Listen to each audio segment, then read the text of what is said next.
Okay, let's have a look at how we're going to set up our workbench before we start to cut out our beautiful lotus blossoms or water lilies, depending on what you want to call them. The first thing, of course, is always safety.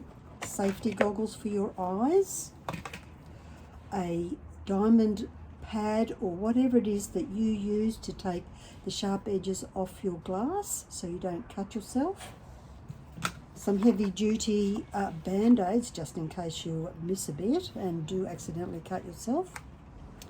A good apron so that little glass shards don't get caught in your clothes and you end up walking it through your house or heavens above where your pets might be working. And of course some good shoes to protect your feet so you're not getting glass shards in your feet.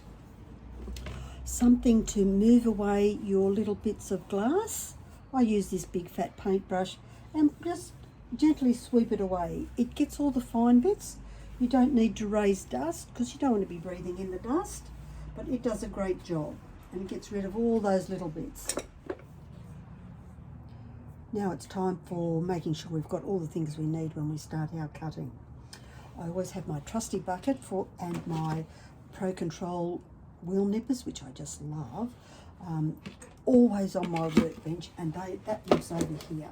So it collects all my shards with my wheel nippers. Because we're doing a small piece, we don't have great big long pieces of glass to worry about.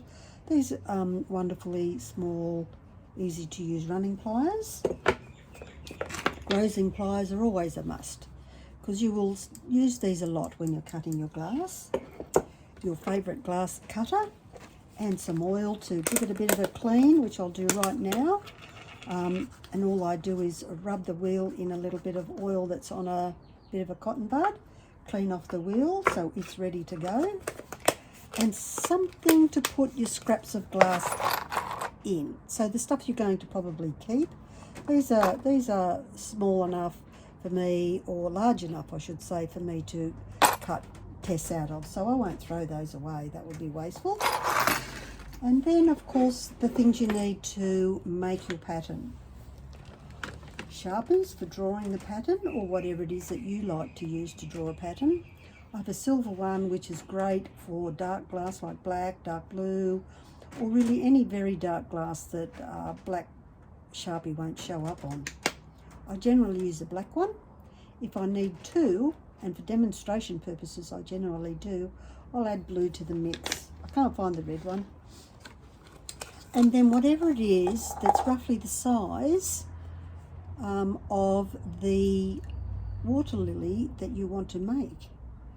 This one here, which I think probably had peaches or some sort of fruit in juice in a type container from the supermarket, is 4-inch diameter or 10 centimetres. And I quite like this size because they will be the ones that are closest or down the bottom of the piece of art or wherever it is I want it to look bigger, and something smaller if I want to create some distance. So this one here is about 2 3/4 inches or 7 centimetres. So I've used both of these regularly. This is the same size as the bottom of this one. So really, whatever it is you want. If you want to do a really big one because you want to see it down in the backyard, you might want to use a plate. But the method is always the same. And of course, your beautiful piece of glass. I've chosen this streaky, pale, limey green one because I thought these lovely streaks here would look gorgeous on a water lily. And I'm going to fussy cut it, which means there will be a bit of waste. So fussy cutting is a quilting term that says I'm going to cut that piece out and there's potentially waste around whatever it is that you're doing. But it's more important for me to make a good looking water lily than to have lines going all over the place.